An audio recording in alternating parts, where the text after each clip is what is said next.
එක check point එකක් නැහැ. இப்போ வடக்குல எந்த ஒரு செக் பாயிண்ட்டும் கிடையாது. தங்கி உரைக்கிறோம் விடாத காணி உங்களோட என்று வைத்துக் கொள்ளுங்கள்.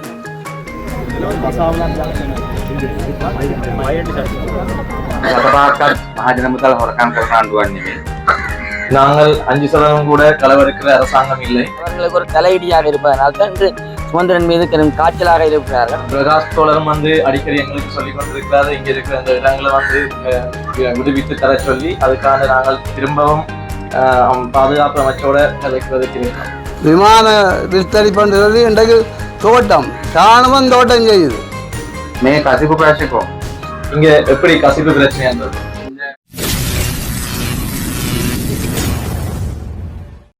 அன்புள்ள உறவுகள் அனைவருக்கும் இனிய வணக்கம். நான் சார்ல்ஸ். நகர அபிவிருத்தி வீடமைப்பு அமைச்சின் 182 மில்லியன் நிதி பங்களிப்பில் வலி வடக்கில் மீள்குடியேற்றம் செய்யப்பட்ட பிரதேசங்களில் உள்ள 42 வீதிகள் புனரமைப்பு செய்வதன் பொருட்டு அதன் ஆரம்ப நிகழ்வாக மயிலட்டி நாவலடி வீதி திருத்தத்துக்கான அங்குரார்ப்பண நிகழ்வு இன்று நடைபெற்றது. இந்த நிகழ்வில் பிரதம விருந்தினராக போக்குவரத்து நெடுஞ்சாலைகள் துறைமுகங்கள் மற்றும் சிவில் விமான சேவைகள் அமைச்சர் மற்றும் பாராளுமன்ற சபை முதல்வர் பிமல் ரத்நாயக்கா, கடற்தொழில் அமைச்சர் சந்திரசேகரன், பாராளுமன்ற உறுப்பினர்களான இளங்குமரன், பவானந்த ராஜா, யாழ் மாவட்ட அரசாங்க அதிபர் மருதலிங்கம் பிரதீபன், தெல்லிப்பளை பிரதேச செயலர் திருமதி எஸ் சிவஜன்கா, வலிவடக்கு பிரதேச சபையின் தவிசாளர் சோமசுந்தரம் சுகீதன், வலிவடக்கு பிரதேச சபை NVP கௌரவ உறுப்பினர்கள் உட்பட பொதுமக்கள் என பலரும் கலந்து கொண்டனர். வாருங்கள் காணொளிக்குள் செல்லலாம்.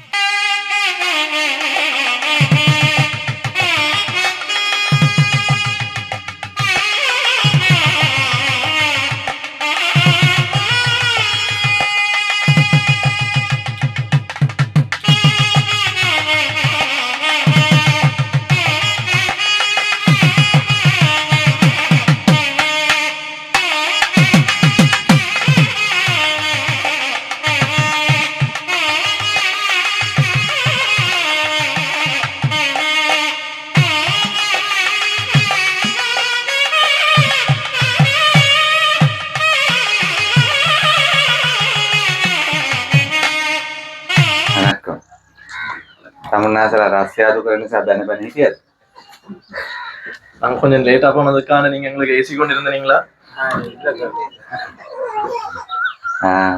ஒத்துமால முன்னகேசியும் எல்லாருமே சத்துட்டா உங்களை நாங்கள் கண்டு கொண்டது மிச்சம் மகிழ்ச்சி. எனக்கு මීට කලින් ඔබතුමාලා කොහෙද හිටියේ? කියන්නේ මේ ගමේ පදිංචියට ආව යුද්ධෙන් පස්සේ අර කිව්වේ 2018 කියලා. இதுக்கு முதல் நீங்க எங்க இருந்தீங்க? 2018க்கு பிறகு தான் நீங்க இங்க வந்து குடியேறினீங்கன்னு சொல்லி எங்க சொன்னாங்க. அதுக்கு முதல்ல எங்க இருந்தீங்க? උඩුවි. දැන් ජීවත් වෙන්න මොනවද කරන්නේ? நீங்க இப்ப உங்களோட வாழ்வாதாரத்துக்கான என்ன செய்றீங்க? என்ன தொழில் செய்றீங்க?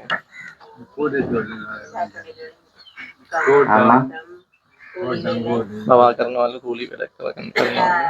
කොළඹ මිනිස්සු ඉතින් ඉන්නේ ඔබතුමාලට ඩොලර් යුරෝ පවුම් ගොඩක් එනවා කියලා. கொழும்பு மக்கள் யோசிச்சு கொண்டிருக்கிறாங்க, நினைச்சு கொண்டிருக்கிறாங்க உங்களுக்கு டாலர்ஸ் மற்றது பவுண்ட்ஸ் எல்லாம் வருதுன்னு சொல்லி. ඩොලර් තියා රුපියලුත් නැහැ නේද? ஒரு ரூபாயும் இல்லை உங்களுக்கு. ඒක තමයි. ඉතින් ඒ නිසා අපි ඔබතුමාලගේ මේ තෙලිපලේ කියන අපේ ප්‍රාදේශීය ලේකම්තුමියගේ බාල ප්‍රදේශයට මුදල් වෙන් වෙලා තිනවා රුපියල් කෝටි 126ක් විතර.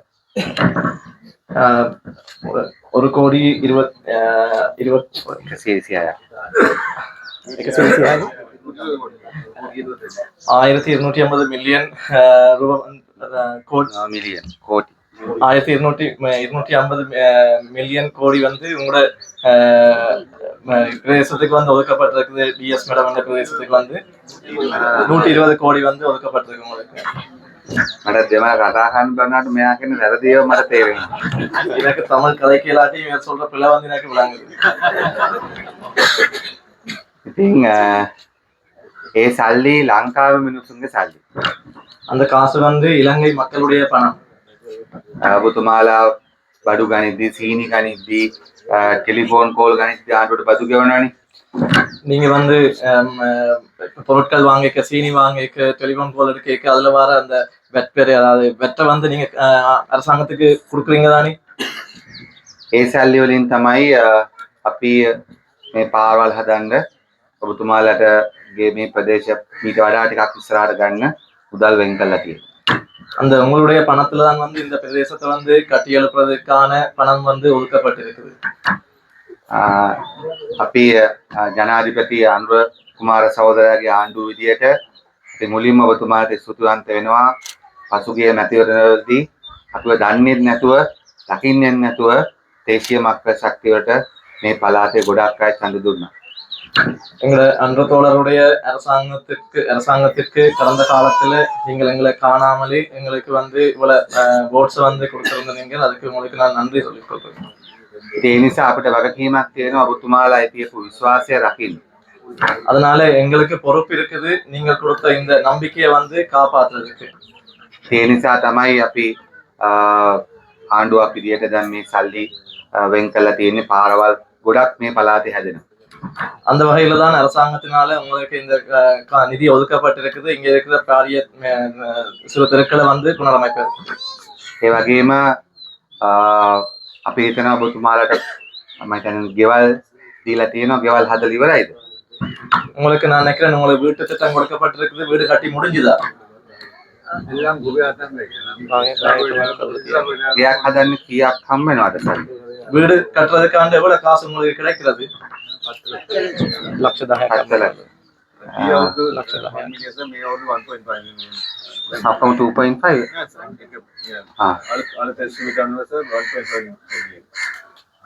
දැන් ලක්ෂ 10න් ගෙයක් හදන්න පුළුවන්. 10 லட்சத்துல வீடு கட்டலுமா? பாஹேක තමයි වදන්න පුළුවන්. මේ කූලිகளுக்கு තමයි ඇති වෙන්නේ. නෑ ඔබතුමාලා ජීවත් වෙන්න කරන්නේ සමහරු කුලී වැඩනේ නේද? நீங்கள் வந்து உங்களோட வாழ்வாதாரத்துக்கு வந்து சில பேர் கூலி வேலை தானே செய்யற நீங்களே. ඒකට ඒකත් කරන ගමන් ආයි ගෙදරටත් පහස් වෙන වෙලාව අඩුයි නේද? அதையும் செஞ்சு கொண்டு வீட்டை கட்டுறதுக்கு கஷ்டப்படுறதுக்கான நேரமும் குறைவு தானே. என்ன අපි ආණ්ඩුවේ ගෙවල් හදන්න එක එක අපිට කලින් ගත්ත තීන්දුව සමහර පැතිවල ගෙවල් හදන්න රුපියල් ලක්ෂ 10ක් දෙනවා. எங்களுடைய அரசாங்கத்தால எடுக்கப்பட்ட தீர்மானம் சில இடங்கள் சில பிரதேசங்கள்ல வீடு கட்டுறதுக்கு 10 லட்சம் கொடுக்குவதுண்டு. තව තැන්වල ලක්ෂ 15ක් දෙනවා. சில பிரதேசங்களுக்கு வந்து 15 லட்சம் கொடுக்குறதுன்னு சொல்லியும் මම දන තරමින් මලයගම ඒරියා එකේ ලක්ෂ 25ක්ද 28ක්ද දෙනවා. நான் எனக்கு தெரிஞ்ச வரைக்கும் மலையக பிரதேசங்களுக்கு வந்து 25-28 லட்சம் வீடு கட்டுறது கொடுக்குறதுன்னு சொல்லியும் நான் நினைக்கிறேன். සාමාන්‍යයෙන් මේ පෙලිප්පලේ මේ මයිලටි මේ පැතිවල අර ගඩොල් සිමෙන්ති ජාති ටිකක් වැඩිපුර ගණන් නේද වඩා. இங்க வந்து தெளிப்பல பிரதேசத்துல வந்து சிவந்து மற்ற அந்த கல்லுகள் வந்து கொஞ்சம் விலைதானே. ඒ නිසාම අපි ජනාධිපතිතුමාට අපි ඉදිරිපත් කරන්න රටේ ගියක් හදන්න සමහර තැන්වල එක ගාණක් ඔබතුමාට තව ගාණක් නිසා පුළුවන් ද මේ ගාණ තව චුට්ටක් වැඩි කරන්න කියලා. அதனால நான் வந்து ஜனாதிபதி தோழரிடம் ஒரு கோரிக்கையை முன்வைக்கிறேன். இங்கால இந்த பிரதேசங்கள்ல வந்து வீடுகளை அமைக்கிறதுக்கு சில செலவினங்கள் கூட இருக்கிறதால அதுக்கேற்ற மாதிரி அந்த கொடுப்பனவுகளை கூட்டி எழுமான்னு சொல்லி ஜனாதிபதி தோழருக்கு நான் வந்து கோரிக்கையை முன்வைக்கிறேன். ඉතින් දැන් ගොඩක් වෙලා හිටපු නිසා මම ගොඩක් කතා කරන්න බලාපොරොත්තු වෙන්නේ නැහැ. நீண்ட நேரம் காத்திருந்ததால நான் நிறைய கதைக்கிறதுக்கு எதிர்பார்க்க இல்லை. දැන් බබාලා ඉස්කෝලේ යන්නේ මොන කොයි හරි ඉස්කෝලේකද? உங்களோட பிள்ளைகள் பாடசாலைக்கு போறது எங்க இருக்கிற பாடசாலைகள்? மைனத்தி சுண்ணாக்கா தெளிப்பலை. ආසිරියර් ඉරිකේ ඇතින් ඉන්නවා. ஆசிரியர்கள் தேவையான அளவு இருக்கிறார்களா? අම්මලා තමයි දන්නේ. කියන්නේ அம்மாக்களுக்கு தான் தெரியும். என்ன மாதிரி சொல்லுங்க பாப்பா. එහෙම ප්‍රශ්නයක් නැහැ. பாடசாலை சுற்றோடு விட்டாதான் பாடசாலைக்கு பிள்ளைகள் போகும் மக்கள் இருக்காங்க. ඉඩමටික පාසල තියෙන ඉඩමටික නිදහස් කරත් විතරයි මේකට ජනතාවට යන්න පුළුවන් ළමයිට යන්න පුළුවන් කියලා කියනවා. පාඩසාලේ ස්කූල් ඇවිල්ලා මේ හමුදායෙන් තමයි සමාදන්වට තියෙනවා. ප්‍රකාශ් කියපු ඉරංගන දොස් තියෙන්නේ. பிரகாஷ் சொல்ற இடத்தை பற்றி சொல்றீங்க. பிரகாஷ்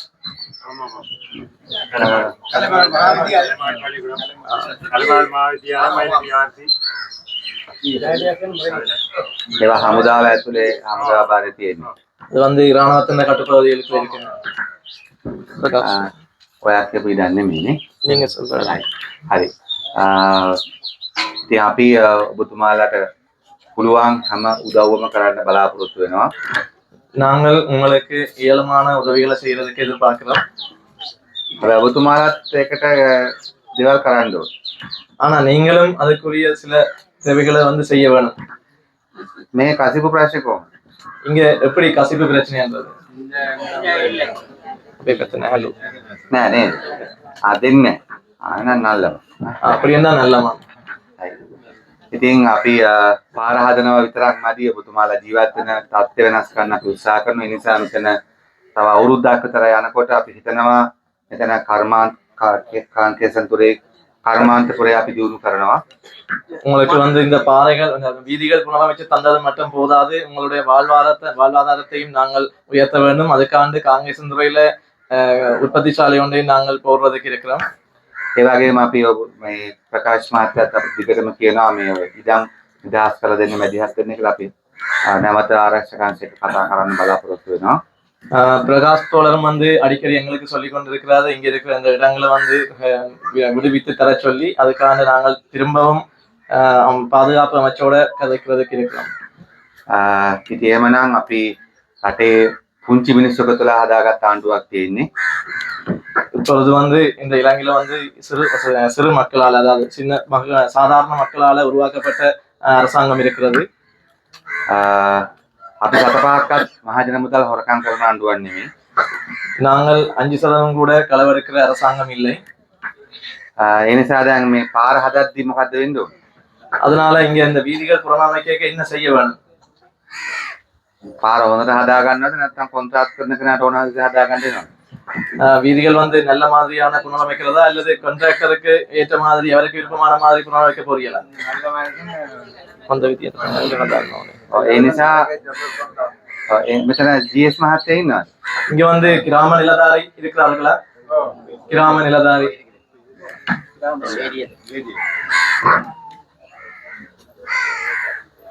வாங்க. ඔබතුමී උක්කාරද? අපිට කතා කරන්න පොඩි chance එකක් දෙන්න කියලා. ඒකට බලමු. දැන් හවස උයන්ඩ පරක් වෙනවනේ එතකොට. நீங்க இப்ப கதைக்க வந்து நீங்க கதைக்க வலிக்கிறீங்க, வீட்டை சமைக்கிறதுக்கு லேட் ஆகும். අන්නනම් ගිහලා ඔයාට කයි මේ නෝනලා ගිහලා උයන්ඩ එපා. நீங்க ரெண்டா இரவுல போய் சாப்பிடுவீங்க, ஆனா அம்மா மேல தான் பாவம் என்ன போய் சமைக்கிறதுக்கு. අනේ කොන්නේ. දැන් මැඩම් ඔයා මේ ගම්මුන්ගෙන් හදන්න ඕන මේ මාර්ග කමිටුවක්. நீங்க வந்து இந்த வீதிகள் புனரமைக்க வீதிகளை புனரமைக்கிறதுக்கான ஒரு கமிட்டி ஒன்றை போட்டுக்கொள்ள வேணும் மக்களுக்கு. අපි කැබිනට් එකේ අනුමත කරලා තියෙන හැම පාරක්ම හදනකොට අනිවාර්යයෙන්ම ගම්මුන්ගෙන් කමිටුවක් හදන්න. நாங்கள் கேபினட்டால அனுமதி கொடுத்திருக்கிறோம். கட்டாயமா வந்து வீதிகள் புனரமைக்க ஊர் மக்களை வந்து, அதாவது இந்த வீதிகள்ல இருக்கிற மக்களை சொல்லி வச்சு ஒரு கமிட்டி ஒன்றை போட சொல்லி. එතකොට පාර හදන්න කලින් සභාපතිතුමාගේ ටීම් මාතුර වෙනවනේ. இந்த வீதியை புனரமைக்கிறதுக்கு முதல் தலைவருடைய டிஓ வந்து வருவார் தானே, டெக்னிக்கல் ஆபீஸ் வந்து. එයාට ඕන විදිහට නෙමෙයි පාර හදන්න. அவருக்கு வேண்டியவாறு இல்ல இந்த வீதியை புனரமைக்கிறது, ඕගලන්ට ඕන විදිහ. உங்களுக்கு வேண்டியவாறு. ඔගොල්ලෝ කියනවනේ පාර මේ විදිහට මේ ක්වොලිටියට හදන්න ඕනේ. நீங்க சொல்ல வேணும் அவர்களுக்கு இந்த வீதியை வந்து இந்த முறையான குவாலிட்டியில வந்து அமைக்க வேணும் சார். මේක තාර දාලානේ හදන්නේ. இது வந்து தார் ரோட் தானே போட போறோம். එහෙමනම් අපි RD එක කියලා තියෙන්නේ තාර දාන පාරක් අවුරුදු 20ක් කඩෙන්නේ නැතුව තියෙන්න ඕනේ. நாங்கள் ஆர்டிஏக்கு சொல்லி இருக்கிறோம், இந்த தார போடுற ரோடு வந்து 20 வருஷங்களுக்கு நல்ல முறையில இருக்க வேணும்னு சொல்லி. එහෙම ඇදුවොත් හොඳයි නේද? அவ்வாறு செஞ்சா நல்லதுதானே. ඒ නිසා ඒකම කියන්නේ ඔඩිට් කරනවා කියලා. தலைவர் சொல்றாரு ஆடிட் செய்யறேன்னு சொல்லி. හොඳම ඔඩිට් එක මොකක්ද? நல்ல ஆடிட்ன்றது என்ன? හොඳම ඔඩිට් එක තමයි ගමේ ඔඩිට් එක. நல்ல ஆடிட்ன்றது ஊர் மக்களோட ஆடிட் தான். මේ ඔඩිට් එකත් කරන්න. அவர்களும் ஆடிட் செய்யட்டும். ඒ නිසා මැඩම් ඔයා ගම්මුන්ගෙන් හොඳ අයගෙන් කමිටුවක් හදන්න. නෝනට ඒකත් වැඩිපුර දාන්න. அதனால மேடம் வந்து இங்க இருக்கிற மக்களை இணைச்சு கமிட்டி ஒன்றை போடுங்க. அதுல வந்து அம்மாமார்களை கூடுதலா போடுங்க. දාලා ගම්මුන්ගේ යෝජනා ගන්න කොහොමද පාර හදන්නේ කොතනද කානුව දාන්න ඕන කොතනද තුඹස තිබුණේ ඒව ඔක්කොම ගම්මු තමා දන්නේ. அதுல வந்து இந்த ஊர் மக்கள்லாம் வந்து எந்த இடத்துல கான் போட வேணும், எந்த இடத்துல வந்து வாய்க்கால் வைக்க வேணும்ன்றதை வந்து அவங்க எல்லாம் தீர்மானிச்சு அந்த மாதிரியான முறையில வீதியில அமைங்க. ඊට පස්සේ පාර හදන්න. அதுக்கு பிறகு ரோட்டை போட்டுக்கொள்ளுங்க. ඔයගොල්ලෝ ඒවයින් ඔය වැලි තාච්චියක් ගල් තාච්චියක් එම ගන්න යන්නේ නැහැ. நீங்க வந்து ஒரு தாட்சியில வந்து மணல் அதுகள் எடுக்க போக மாட்டீங்களா? නේද? මොකද කොන්ත්‍රාත් කරන අය හොරකම් කරනකොට ගම්මුත් පොඩ්ඩක් කරනවා. கண்டாக்ட் வந்து களவாடி கேட்க ஊருக்கும் கொஞ்சத்தை கொடுப்பாரு. ඔයගොල්ලන් හිතද මම එහෙම කිව්වම? நான் அப்படி சொல்லிக்க உங்களுக்கு மனம் வலிக்குதா? මම වීදුවට කිව්වේ නමුත් එහෙම වෙනවා. நான் வந்து பகடிக்கு சொன்னேன்னா நான் அப்படியாக நடந்திருக்கு. හරි. එහෙනම් ගමේ කට්ටිය තුලා පාර හොඳට හදාගන්න. ஏன்னா அந்த வரையில மக்கள் எல்லாரும் இணைந்து சரியான முறையில வீதிகளை புனரமைச்சு கொள்ளுங்க. ඔබතුමාලගේ දරුවන්ට අපි ඔක්කොම එකතුලා හොඳ රටක් හදමු. உங்களுடைய பிள்ளைகளுக்கு நாங்கள் அனைவரும் இணைந்து ஒரு நல்ல ஒரு நாட்டை கட்டி எழுப்புவோம். හරි. එමනම් අපි ගිහින් සන්දිප්පෝ. அந்த வகையில நாங்கள் விடைக்கு வந்தோம். நம்பிக்கையை தெரிவித்துக் கொண்டு வணக்கத்தையும் தெரிவித்துக் கொண்டு எங்களுடைய சிறு தவறுகள் எங்களுடைய தேவைகள் பற்றி சிலவற்றை உங்களுக்கு அறிய தர வேண்டிய கடப்பாடு இருக்கின்றது. இப்போ இன்று நாங்கள் நிற்கும் இடத்தில் 86ஆம் ஆண்டு மார்ச் மாதம் 13ஆம் தேதி இராணுவத்தாலும் விமானப்படையாலும் தாக்குதல் பட்டுத்தான் இந்த இடத்தை விட்டு வெளிக்கிட்டு ஓடினாங்க. வெளிக்கிட்டு ஓடி இன்றைய 40 வருஷம். நான் கேட்கிறேன், இன்று தென்னிலங்கையிலிருந்து வந்திருப்பவர்களாக இருக்கலாம், இங்கே இருந்து வந்திருக்கிறவர்களாம், உங்களுடைய ஒரு கேள்வி கேட்கிறேன். உங்களுடைய இடம்தான் 2 வைத்துக் கொள்ளுங்கள். எங்களுடைய இன்றைக்கு 3500 ஏக்கரம் விடாத காணி உங்களுடைய 2 வைத்துக் கொள்ளுங்கள். என்ன செய்வீர்கள்? இந்த 40 வருஷம் இடமில்லை. மக்கள் எங்கே குடியிருக்கிறது? விமான விஸ்தரிப்புன்னு சொல்லி இன்றைக்கு தோட்டம், இராணுவம் தோட்டம் செய்யுது. நீங்கள் பாருங்கள், குறும்ப சிட்டியிலிருந்து இப்படியே இந்த ரோட்டு வழியை வந்து மயிலட்டி வீதியால் பலாலி கேம்பு வரைக்கும் போய் பாருங்கள், நிலைமை தெரியும். இதை நீங்கள் அறிஞ்சால் தான் அதுக்கு ஏற்ற வழியை செய்யலாம். எங்களை இடம் விடுவிக்கப்பட வேணும். அதை தான் நாங்கள் இருக்கிறோம். வீதி செய்கிறது அபிவிருத்தி தேவை, நீங்கள் தாராளத்துக்கு நன்றி. ஆனால் அந்த இடம் விட்டால் தான் அதுக்குரிய குடும்பங்கள் மக்கள் அதில் வந்து குடியேறி இருந்தால் தான் அபிவிருத்தி செய்யலாம். அதை விடுகிறதுக்கு வழியை பாருங்க. எங்களுக்கு தயவு செய்து காலம் தாழ்த்தாமல் விடுவிக்கிறதில் முதல் செய்து தாங்குவோம். அதுதான் எங்களுக்கு தேவை. எவ்வளோ காலம் இல்லைக்க விடுவிப்பீங்களன்றதை எங்களுக்கு தயவு செய்து சொல்லி போட்டு போங்க. அதுதான் எங்களுக்கு தேவை. தயவு செய்து காலம் தாழ்த்தாமல் விடுவிக்கிறதில் முதல் செய்து தாங்குவோம். அதுதான் எங்களுக்கு தேவை. அரசாங்கத்தின் கொள்கை தான் நம்ம மக்களுடைய காணி மக்களுக்கு கொடுக்குவோம். එතකොට දැන් අපි ඇවිල්ලා ආණ්ඩුව මාස 6යි. நாங்கள் ஆட்சிக்கு வந்து 6 மாதம் தானே? ඒල මාස. 7 மாதம். එතකොට මාස 7ට අපි පලාලි පාර ඇරලා තියෙනවා. 7 மாதத்துக்கு நாங்கள் பலாலி ரோட்டை திறந்துருக்கோம். අනාය පාර ගියාද? போனீங்களா அந்த ரோட்டில்? ஓ, பலாலி ரோட்டில் போனீங்களா? ரோட்டுக்கு போனால் ரோட்டுக்கு போனால் அங்கால மக்கள்கிட்ட போயிடலாம். அது மக்கள் இருக்க இடமுட இல்லை. ஓ, அதனால வெளியிலேயே ரோட்டுக்கு வெளியிலேயே விட இல்லை. අපි ආණ්ඩුවක් ඇවිල්ලා අපිට කලින් අවුරුදු 50කට මේ ආණ්ඩු තිබ්බනේ. எங்களுக்கு முன்னுக்கு இந்த அரசாங்கம் மற்ற அரசாங்கம் 50 வருஷத்துக்கு மேலே இருந்தாங்க தான். என்ன 2015 2020 වෙනකන් சுமந்திரன் மகாதலாத் මේ ආණ්ඩු කරානේ. 2015 2020 ஆண்டு வரைக்கும் சுமந்திரன் போன்றவர்கள் இந்த அரசாங்கத்தில் தான் இருந்தாங்க தான். என்ன அந்த காலத்து அரசாங்கத்தில் පාරවල් අපි අරින්න පටන් ගන්න තියෙනවා. இப்போ நாங்கள் வீதிகளை திறக்கிறது ஆரம்பிச்சிருக்கோம். දැන් වඩක්ක එක චෙක් පොයින්ට් එකක් නැහැ. இப்போ வடக்கில் எந்த ஒரு செக் பாயிண்ட்டும் கிடையாது. කොළඹ චෙක් පොයින්ට් ඉරිකා වඩක්ක චෙக் පොයින්ට් නැහැ. எங்களுக்கு நீண்ட காலத்துக்கு இழுக்காம எங்களுக்கு கேளுங்கள் ஐயா. நீண்ட காலத்துக்கு இழுக்காம கெதியா விடுவிச்சு வடக்கில் இப்போ இன்னைக்கு செக் பாயிண்ட் இல்லை, கொழும்புல செக் பாயிண்ட் இருக்கு. එතකොට ඊට පස්සේ මම හිතන්නේ දිසාපැතුමාට ළඟදී ඉඩම් ගණනාවක් හමුදාවෙන් බාර දුන්නා. அண்மை காலங்களில் அரசாங்க அதிபருக்கு இடம் பல காணிகளை அரசாங்க இராணுவத்தால் கையளித்தார். ඒ වගේම හමුදාව කියලා තියෙනවා මේ පළාත්වල තිබෙන ඉඩම් තවත් 16ක් රජයට සහ ජනතාවට බාර දෙනවා. அப்போ அதே போன்ற இராணுவத்தில் சொல்லியிருக்கிறது இங்கே இந்த பிரதேசத்தில் இருக்கின்ற 16 காணிகள் அரசாங்கத்திடமும் ஒப்படைப்பதாக அவர்கள் குறிப்பிட்டிருக்கிறார். තව මම හිතන්නේ ගිය ආණ්ඩුවෙන් දීපු ඉඩම් ප්‍රමාණයක් තියෙනවා. ඒවායේ හමුදාවෙන් හරියට වැටවල් ගහපු නිසා මම හිතන්නේ තවම ජනතාවට පාවිච්චි කරන්න බැරි. அப்போ அது கடந்த காலங்களில் விடுவிக்கப்பட்ட காணிகள் கொஞ்சம் இருக்குது. அது இராணுவத்தால் சரியான முறையில் அதாவது வேலிகள் அமைக்கப்பட்டதன் காரணமாக அந்த காணிகளை ஒப்படைக்க முடியாது போயிடுச்சு. ඒ නිසා අපි ආණ්ඩුවක් විදියට තමුන්නාසලාට අයිති ඉඩම් ඉදරුත් ලබා දෙනවා. තමුන්නාසලාට මෙතන හොඳට ජීවත් වෙන්න පුළුවන් පරිසරය හදන්න තමයි හදන්නේ. ඒ නිසා ඒ ගැන විශ්වාසයෙන් ඉන්න කෙනෙක්දීම තමයි කරන්නේ. නැතුව මේ ඉඩම් වෙන කාටවත් දෙන්න හරි මේ ඉඩම් හැමදාම හමුදාව හරි ආණ්ඩුවට තියාගන්න අපේ බලාපොරොත්තු වෙන්නේ. அரசாங்கம் என்ற வகையில் உங்களுடைய காணி உங்களுக்கு ஒப்படைக்கிறது தான் எங்களுடைய பிரதானமான நோக்கம். அதனால இந்த காணிகளை நாங்கள் அரசாங்கம் என்ற வகையில் வேறு யாருக்கும் கையளிப்பதற்கோ அதே போன்று தொடர்ந்து இராணுவத்தில் கையில் வச்சிருப்பதற்கோ எங்களுடைய நோக்கம் அல்ல. மக்களுடைய காணி மக்களுக்கு கையளிப்பது எங்களுடைய நோக்கம். සුමන්දන මහතාට නඩු දාන්න ඕන වෙන්නේත් නැහැ. මාධ්‍ය සාකච්ඡා තියන්න ඕන වෙන්නේත් නැහැ. එයා 2015 2020 කාලේ ඇමතිකරට වඩා උඩින් හිටියේ ඒ කාලයක කරගත්තා. அப்போ அன்றைய காலகட்டங்கள் 2015ஆம் ஆண்டு 19ஆம் ஆண்டுகளில் சுமந்திரன் அவர்கள் இந்த அந்த அரசாங்கத்தில் முக்கிய புள்ளியாக இருந்தார். இப்போ இன்னைக்கு வந்து வழக்கு போடவும் தேவையில்லை, ஒன்றும் தேவையில்லை. அன்னைக்கு வழங்கெல்லாம் சரியான முறையில் இருந்து உருப்படியாக வேலைகள் செஞ்சிருந்தால் இன்னைக்கு வழக்கெல்லாம் போட வேண்டிய அவசியம் கிடையாது. එතුමා පොඩ්ඩක් හිතෙදින්න කරදිච්ච නිසා. அப்போ அதனால வேண்டிய அவருக்கு இருக்க தாக்கம் என்னன்னு கேட்டால் வேறு தோல்வி அடைஞ்சார் தானே, தேர்தலில் தோல்வி அடைஞ்சார். அதனால தான் காரணம். ඔබතුමාලා ඒකට වැඩි කලබල වෙන්න එපා. அதனால அது சம்பந்தம் நீங்க எதுவும் கலவரம் அடைய வேண்டாம். අපි ප්‍රදේශය දිනු කරනවා ඉදනොත් ඔබතුමාලා ලබන්න. நாங்க உங்களோட பிரதேசத்தையும் முன்னேற்றுவோம், உங்களையும் நாங்கள் பார்த்துக் கொள்வோம். அதுல எந்த மாற்றமும் இல்லை. வணக்கம் சார்.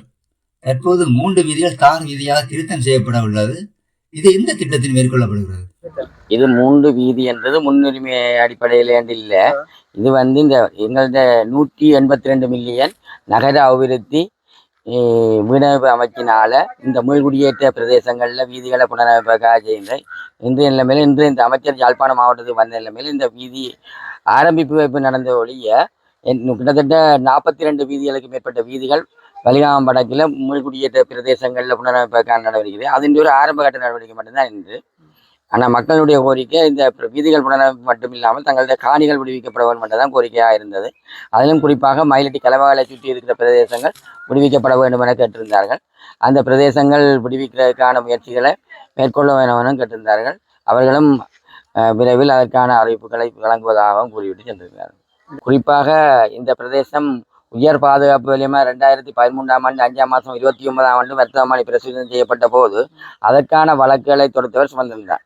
அதனைத் தொடர்ந்துதான் இந்த பிரதேசத்தில் கிட்டத்தட்ட 6300 மேற்பட்ட ஏக்கர் நிலப்பகுதிகள் உயர் பாதுகாப்பாக இருந்த நிலைமையில் இன்றைய 3000 ஏக்கருக்கு மேற்பட்ட நிலங்கள் விடுவிக்கப்பட்டிருக்கின்றன. இந்த புதிய அரசாங்கம் பதவியேற்ற பின் எந்த ஒரு நிலப்பகுதியும் விடுவிக்கப்படவில்லை. கடந்த ஜனாதிபதி தேர்தலுக்கு முன்னால் ரணில் விக்ரமசிங்க ஜனாதிபதியாக இருந்தபோது பலாலி வீதியினுடைய கிழக்கு பகுதியில் 5 கிராம சேவையாளர் பிரிவு, பலாலி வடக்கு, பலாலி கிழக்கு, பலாலி தெற்கு, வசாவளம் கிழக்கு, வசாவளம் மேற்கில் உள்ளடக்கியதாக 234 ஏக்கர் நிலப்பகுதி விடுவிக்கப்பட்டும் அதனுடைய பாதுகாப்பு வேலிகள், இராணுவ பாதுகாப்பு வேலிகள் இன்னும் 16 மாதங்கள் கடந்தும் அகற்றப்படாமல் இருக்கின்றன.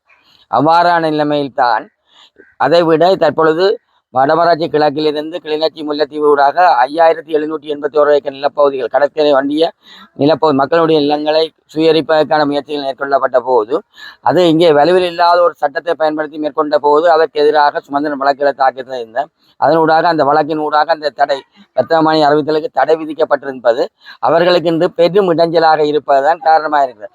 ஆகவே இந்த நிலங்களை விடுவிப்பதற்கான முயற்சிகளில் சுமந்திரன் முழுமையாக ஈடுபட்டிருப்பது அவர்களுக்கு ஒரு தலையீடியாக இருப்பதனால் தான் இன்று சுமந்திரன் மீது காய்ச்சலாக இருக்கிறார்கள். அவர் மக்களுக்காக தொடர்ச்சி தான் பாராளுமன்ற உறுப்பினராக இல்லாவிட்டாலும் இந்த மக்களுக்காக தொடர்ச்சியாக உழைத்து வருகின்றார். ஆகவே அவர் மீது காய்ச்சல் இருந்தாலும் காய்ச்சல் இல்லாவிட்டாலும் 15 லட்சம் கொடுக்கறத பற்றி சொல்றீங்க. ஆனால் ஒரு லோட் மணல் 1 லட்சம் என்னென்ன வீடு கட்டுறது வீட்டு திட்டம் இருக்குல்ல வீட்டு திட்டம் ஓ ஈஏ கூடாது அந்த வீட்டு திட்டத்துக்கு பணம் இல்லை ஒன்றும் சரி ஊக்கின வீட்டு திட்டவனே சரிப்பட்டவனும் கட்டத்தான் அதான் வீடு கட்டுறதா விடுங்க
surrounding area and environment area not to waste.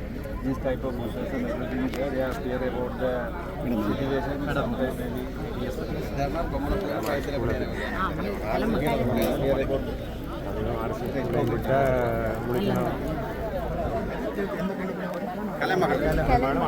அது உங்களை எத்திரிக்க வழியில் ரெண்டு பக்கம் எத்திரிக்க அது அங்கே அலைஞ்சில் கிளம்ப கண்கான் ரோட்டெல்லாம் கிளம்ப அது தெரிஞ்சு அது வழியில் கேட்க கிளம்ப surrounding area and environment area not to waste. This type of bushes and everything is there. They are clear about the situation. Sometimes maybe yes, they are not common. Clear about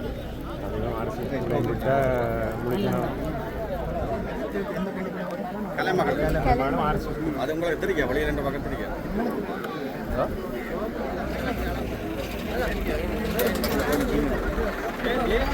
Oh, this is